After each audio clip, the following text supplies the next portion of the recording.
A woman from Aberdeenshire who chose to end her own life in the Netherlands recorded a plea for more to be done for people with severe ME in her final days. Edina Slater-Engelsman was diagnosed with chronic fatigue syndrome in 2020 and became confined to bed soon after.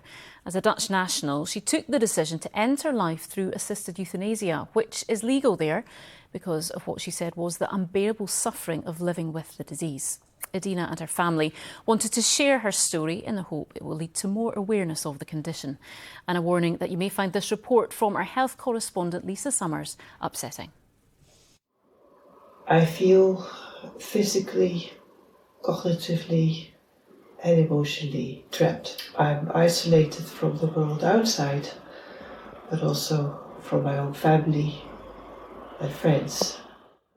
Edina Slater-Engelsman recorded these messages just days before she ended her life through euthanasia in the Netherlands. As a lover of the outdoors, she'd spent 30 years living in Aberdeenshire. But after being diagnosed with chronic fatigue syndrome, often known as ME, in 2020, she quickly found herself confined to bed. And this condition has become unbearable to me and has been for a long time now. To the point that I now want to end my life. The Netherlands has liberal laws on assisted dying. Under strict criteria, it allows voluntary euthanasia for patients experiencing unbearable suffering. As a Dutch national, Edina moved back home and underwent a year of psychiatric and psychological assessments. Having to make such a decision has been heartbroken for me.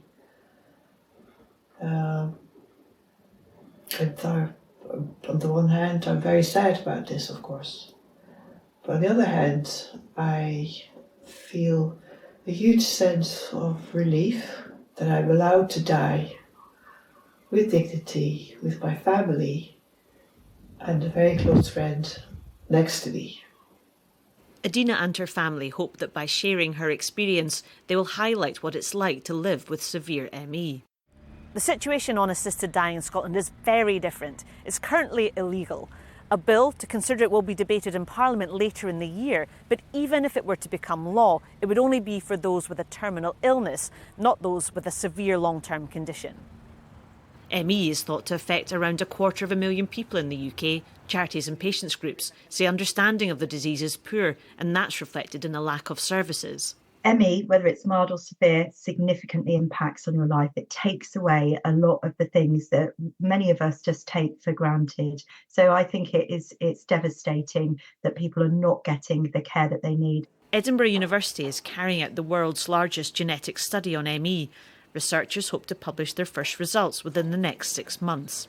We're wanting to find what are the root causes of ME. There will be many. We're not just saying that there will be one, that there'll be one piece of DNA that we can point to and go, aha, that explains everyone. That won't be the case. So the genetics that we're doing is going to tell us what to do in the future, and that's the key thing.